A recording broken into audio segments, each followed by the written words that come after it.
Sobat Maestro, sesaat lagi kita akan bersama-sama mengikuti ibadah minggu bersama Gereja Isa Al-Masih Jemaat Maleer. Selamat mendengarkan.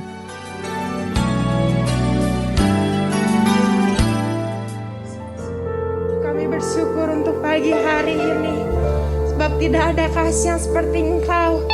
Kasih yang terbaik selalu menyertai kami.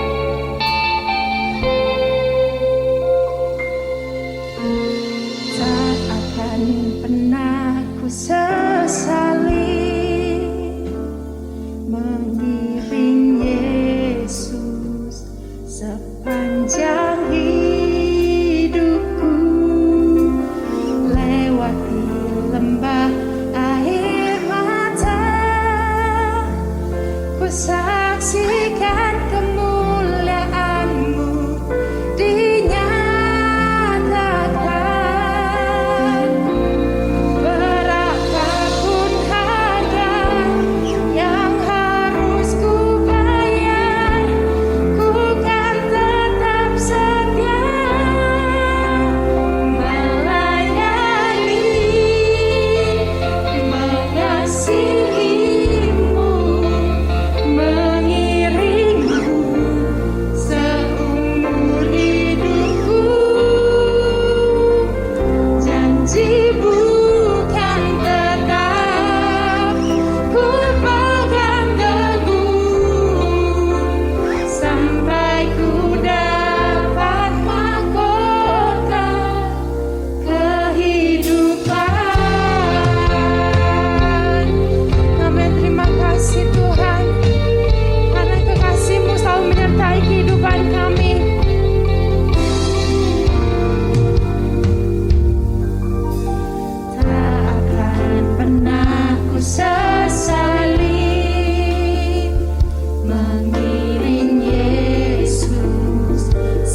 Tuhan Yesus yang baik, terima kasih untuk pimpinan dan tuntunan-Mu atas kehidupan kami sampai hari ini.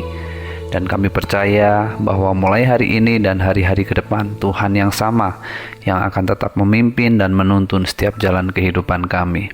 Kami berdoa Tuhan, kalau sebentar kami merenungkan firman-Mu, biarlah dari kebenaran firman-Mu ini kami boleh semakin dibangun, kami boleh semakin ditolong untuk kami boleh menjadi pribadi yang semakin serupa dengan Tuhan, dan biarlah pimpinan-Mu, tuntunan Roh-Mu itu nyata atas kehidupan kami. Untuk Tuhan seluruh kemuliaan, hanya di dalam nama Tuhan Yesus kami berdoa. Amin. Nah, Bapak Ibu Saudara, mari langsung saja kita membuka Alkitab kita dalam Roma pasal 8 ayat 8 sampai ayat yang ke-10. Namun saya mendorong Bapak Ibu Saudara untuk membacanya mulai dari ayat 1 sampai ayat yang ke-17 dari Roma pasal yang ke-8 ini, untuk memberikan kepada kita gambaran yang lebih lengkap. Ayat 8 dikatakan begini, mereka yang hidup di dalam daging tidak mungkin berkenan kepada Allah. Tetapi kamu tidak hidup di dalam daging, melainkan di dalam roh, jika memang roh Allah diam di dalam kamu. Tetapi jika orang tidak memiliki roh Kristus, ia bukan milik Kristus. Tetapi jika Kristus ada di dalam kamu, maka tubuh memang mati karena dosa, tetapi roh adalah kehidupan oleh karena kebenaran. Nah, Bapak Ibu Saudara yang dikasihi Tuhan, dari firman Tuhan yang kita baca, maka Alkitab sedang memberitahukan kepada kita bahwa di dalam dunia ini hanya ada dua jenis manusia rupanya. Yang pertama adalah manusia yang hidup atau menurut daging, dan yang kedua adalah manusia yang hidup di dalam atau menurut roh. Nah, Bapak Ibu Saudara, saya berharap kita mengerti bahwa Tuhan tidak pernah membagi orang berdasarkan jenis kelamin, baik laki-laki maupun perempuan. Tuhan tidak pernah membagi manusia berdasarkan suku, budaya, ataupun pendidikannya. Dan Tuhan juga tidak pernah membagi manusia berdasarkan kelas ataupun strata sosialnya. Satu-satunya cara pemisahan yang Tuhan kerjakan atas manusia adalah pemisahan manusia yang hidup menurut daging dan manusia yang hidup menurut roh. Berarti pemisahan tersebut berkaitan dengan masalah relasi atau hubungan kita dengan Allah. So, hari ini saya ingin mengajak setiap kita untuk bertanya pada diri kita masing-masing. Sampai hari ini, kita terbiasa hidup menurut daging atau kita terbiasa hidup menurut roh? Nah, mari saya mengajak saudara semua untuk kita bersama-sama membuat sebuah keputusan yang tegas hari ini. Yaitu start tahun 2022 ini kita mau menjadi pribadi yang hidup dipimpin oleh roh. Bukan pribadi yang hidup menurut keinginan daging kita. Nah, Bapak Ibu Saudara, apa yang akan terjadi jika kita hidup dipimpin oleh roh? Yang pertama, hidup kita akan menjadi hidup yang berkenan kepada Allah.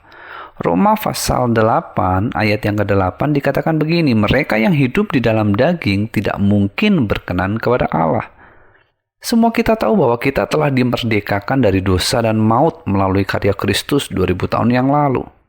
Dan kita tahu bahwa itu adalah hal hebat yang Kristus kerjakan bagi kita, sebab tanpanya mustahil kita sebagai manusia sanggup memenuhi segala tuntutan hukum Taurat. Untuk apa yang Kristus telah kerjakan, seharusnya itu ingatkan setiap kita bahwa sudah sepantasnya lah kita hidup berkenan kepadanya. Nah, dari mana kita tahu kita berkenan kepada Allah atau tidak? Maka jawabannya adalah siapa yang mendominasi hidup dan pikiran kita. Ayat yang keempat dan yang kelima dari Roma pasal 8 dikatakan begini, supaya tuntutan hukum Taurat digenapi di dalam kita yang tidak hidup menurut daging, tetapi menurut roh. Sebab mereka yang hidup menurut daging memikirkan hal-hal yang dari daging. Mereka yang hidup menurut roh memikirkan hal-hal yang dari roh. Nah, kalau kita perhatikan dari Roma pasal 8 ayat 4 dan 5 tadi, maka ada dua kata penting yang perlu kita pahami, yaitu kata hidup dan kata memikirkan. Nah, sampai hari ini, setelah sekian lama kita menjadi orang Kristen, atau setelah sekian lama kita menjadi orang percaya, pertanyaannya, yang terbukti dominan dan menguasai pikiran dan cara hidup kita itu daging atau roh? Dalam cara kita berkelakuan dan isi pikir kita, apakah keinginan daging yang ternyata sangat mendominasi hidup dan pikiran kita, atau keinginan roh? Bapak Ibu Saudara yang dikasihi Tuhan, sekarang kita sudah berada di tahun 2022. Dan saya pikir menjadi sangat penting untuk kita coba cross-check dengan diri kita masing-masing. Di waktu yang lalu, bahkan sampai hari ini, apa sebenarnya yang kita kejar? Yang untuk hal tersebut kita berjalan tanpa lelah dan kita bekerja begitu keras, bahkan mungkin terkadang kita quote and quote mengabaikan hal-hal yang lainnya. Apakah gairah dan hasrat untuk mengenal Tuhan dan menjadi serupa dengannya yang menjadi tujuan dan kerinduan terbesar kita? Ataukah kita ternyata lebih terfokus untuk mengejar hal-hal yang duniawi dan fana? Mari izinkan hati kita untuk berkata dengan jujur kepada diri kita. Apa yang mendominasi pikiran kita? Yang begitu sangat kita kasihi, begitu sangat kita inginkan. Yang untuk mendapatkannya kita berupaya begitu keras dan mengejar tanpa lelah. Saya percaya itu akan menolong kita sesungguhnya untuk mengukur diri kita.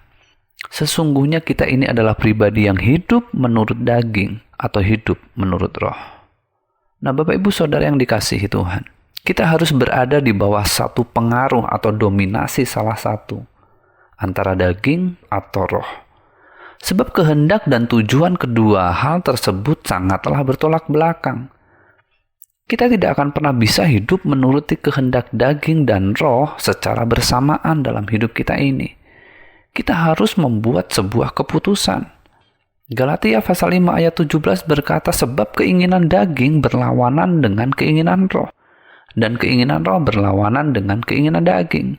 Karena keduanya bertentangan, sehingga kamu setiap kali tidak melakukan apa yang kamu kehendaki.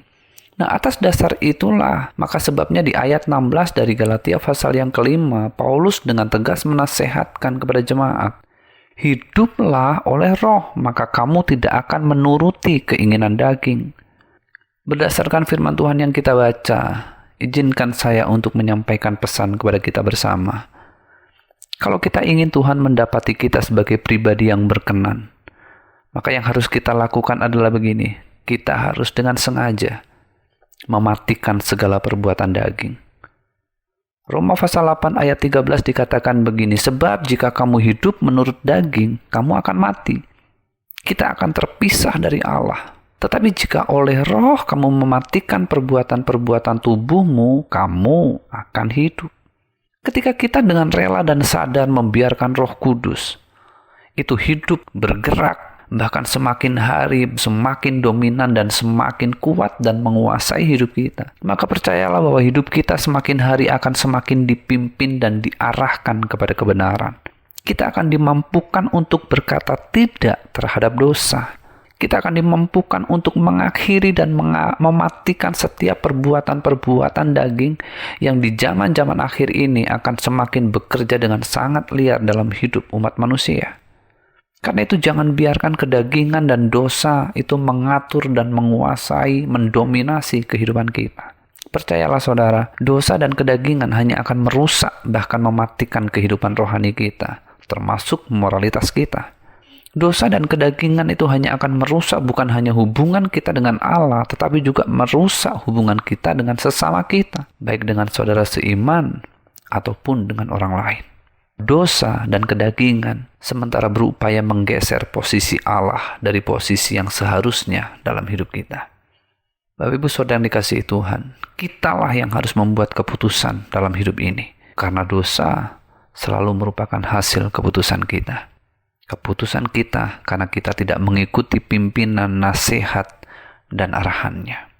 Ketika kita melakukan dosa, jangan pernah kita berkata, itu kita lakukan karena terpaksa, ataupun karena kita dipaksa. Dosa selalu hasil keputusan pribadi, bukan orang lain. Sekalipun kita ada dalam keadaan terpaksa, ataupun dipaksa. Tetap saja, kita yang memutuskan untuk melakukan dosa atau tidak. Kita yang memutuskan untuk mengikuti keinginan daging atau mengikuti keinginan roh. Bapak Ibu Saudara yang dikasihi Tuhan, kalau kita hidup dipimpin oleh roh, maka yang akan terjadi bukan hanya hidup kita berkenan kepada Allah, namun juga akan membuat kita mau dan mampu untuk hidup melakukan kehendak Allah. Efesus pasal yang kelima ayat 17 dan 18 dikatakan, "Sebab itu janganlah kamu bodoh, tetapi usahakanlah supaya kamu mengerti kehendak Tuhan. Dan janganlah kamu mabuk oleh anggur, karena anggur menimbulkan hawa nafsu. Tetapi hendaklah kamu penuh dengan Roh." Pertanyaannya, apa yang menjadi kehendak Tuhan? Kepada jemaat di Efesus, Rasul Paulus memberitahukan bahwa mereka adalah orang-orang yang telah ditebus dan dimerdekakan. Bahkan mereka telah menjadi manusia baru. Atas dasar itulah sudah seharusnya mereka hidup tidak lagi hidup dengan tabiat manusia lama mereka, melainkan seharusnya lah mereka hidup sebagai manusia baru. Ketika hidup kita dipimpin oleh Roh, maka percayalah secara natural perilaku kita adalah perilaku yang mencerminkan anak-anak terang, bukan anak-anak kegelapan yang terbiasa berpikir jahat, berperilaku jahat, berkata-kata yang jahat. Bapak Ibu Saudara yang dikasihi Tuhan, Alkitab akan memberitahukan kepada kita apa saja yang menjadi kehendak Tuhan. Ada banyak hal. Namun kalau boleh saya peras ke dalam satu kalimat pendek, maka kalimat itu adalah begini: hidup dalam kebenaran.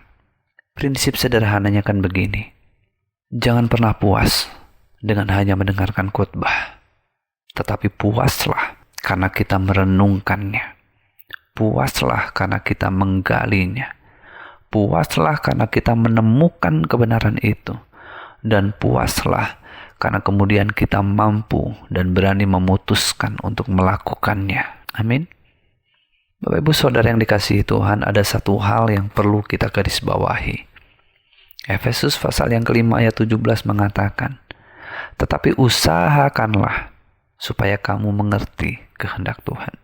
Ketika dikatakan usahakanlah, maka itu artinya ada sebuah upaya yang sangat serius dan sungguh-sungguh, serta ada sebuah kerinduan yang begitu besar dalam diri kita untuk melakukan kehendak Tuhan, untuk mengerti kehendak Tuhan. Dan ingat Bapak Ibu Saudara, inisiatif itu haruslah dari diri kita sendiri. Sebab kalau kita sendiri tidak punya kerinduan, kesadaran, dan kemudian keputusan untuk mengejar pengenalan, maka percayalah, selamanya kita tidak akan pernah mengenal Tuhan dan kehendak-Nya. Dari awal tadi saya katakan bahwa di dunia ini hanya ada dua macam manusia. Manusia yang hidup menurut daging dan manusia yang hidup menurut Roh. Nah, ketika kita hidup dipimpin oleh Roh, maka kita akan memiliki kesadaran akan pentingnya mengerti kehendak Tuhan dalam hidup kita. Mungkin yang menjadi pertanyaan sekarang begini, mengapa kita mengerti kehendak Tuhan itu menjadi penting? Bapak Ibu Saudara, kalau kita tidak mengerti apa yang menjadi kehendak Tuhan, maka bagaimana mungkin kita akan melakukan kehendak Tuhan dalam hidup kita? Bagaimana mungkin kita akan hidup di dalam kebenaran? Bapak Ibu Saudara, sadarkah kita bahwa dunia ini sedang berusaha dan akan selalu berusaha untuk menarik kita menjauh daripada Tuhan? Daging dengan segala keinginannya, dosa dengan segala keinginannya akan selalu berupaya untuk membuat kita menyimpang dari jalan Tuhan, membuat kita menyimpang dari kehendak Tuhan. Karena itu biarlah kita bukan hanya sebatas tahu tentang kebenaran, tetapi hendaklah kita menjadi orang-orang yang benar-benar paham tentang prinsip hidup benar. Bahkan sampai di satu titik, kebenaran yang kita pelajari dan pahami itu kemudian berubah menjadi sebuah keyakinan yang kokoh dalam diri kita. Sampai pada akhirnya, kita berani untuk memutuskan hidup benar. Untuk menjadi pribadi yang terbukti hidup di dalam kebenaran, akan selalu dibutuhkan ketaatan dan konsistensi. Ketaatan kita akan kebenaran membentuk kita menjadi orang yang mampu hidup di dalam kebenaran. Ketika kita memahami nilai-nilai kebenaran yang firman ajarkan, maka ketaatan kita akan kebenaran itu bukan lagi karena persoalan untung dan rugi ataupun sebab akibat. Realita pengenalan kita akan Tuhan yang membuat kita menyadari bahwa sudah seharusnya kita taat melakukan kebenaran, sekalipun tidak ada keuntungan yang kita dapatkan dari ketaatan kita. Bapak Ibu Saudara, sebagai penutup, maukah Bapak Ibu Saudara sepakat bersama dengan saya hari ini start hari ini, start tahun 2022 ini, dan seterusnya. Maukah kita memutuskan untuk hidup kita dipimpin oleh Roh? Mulai hari ini, kita mau supaya dalam pemandangan dan penilaian Tuhan atas hidup kita, Tuhan menilai dan mendapati kita adalah pribadi yang berkenan. Tuhan menilai dan mendapati kita adalah pribadi yang terbiasa melakukan kehendak-Nya dalam hidup kita. Amin. Kalau Bapak Ibu Saudara rindu dan mau sepakat dengan saya untuk menyerahkan diri kepada Tuhan dan hidup dalam pimpinan Roh-Nya, mari arahkan hati kita kepada Tuhan dan kita akan bersama-sama berdoa. Tuhan Yesus yang baik, terima kasih buat firman-Mu hari ini yang mengingatkan dan mengajarkan kepada kami betapa pentingnya kami hidup sebagai anak-anak-Mu, hidup dalam pimpinan-Mu, seturut dengan Roh-Mu. Tuhan, kami menyerahkan hidup kami hari ini dan ke depan. Pimpinlah, tuntunlah kami, arahkanlah kami, bimbinglah kami, supaya kami semakin hari Tuhan dapati kami menjadi pribadi yang berkenan di mata Tuhan. Dari cara Tuhan melihat dan cara Tuhan menilai, Tuhan mendapati kami bahwa kami adalah terbukti sebagai anak-anak-Mu yang hidup melakukan kehendak-Mu dalam hidup kami. Mampukan kami Roh Kudus, tolong kami untuk kami mampu mematikan setiap perbuatan-perbuatan daging yang begitu liar dan nyata dalam hidup kami. Biarlah kami berserah dan kami menyerahkan hidup kami untuk kami hidup dipimpin oleh Roh-Mu yang ada dalam diri kami.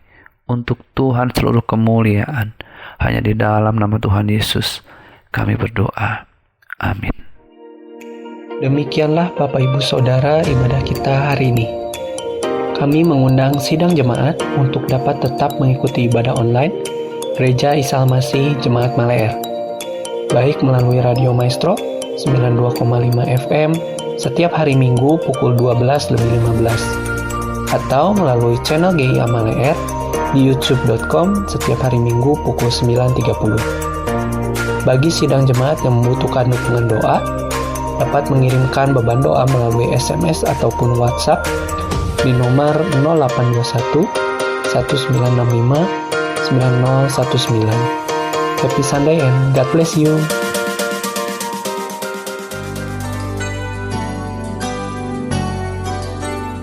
Sobat Maestro, Anda baru saja mendengarkan ibadah minggu bersama Gereja Isa Al-Masih Jemaat Maleer. Terima kasih atas kebersamaan Anda. Selamat hari Minggu dan Tuhan memberkati.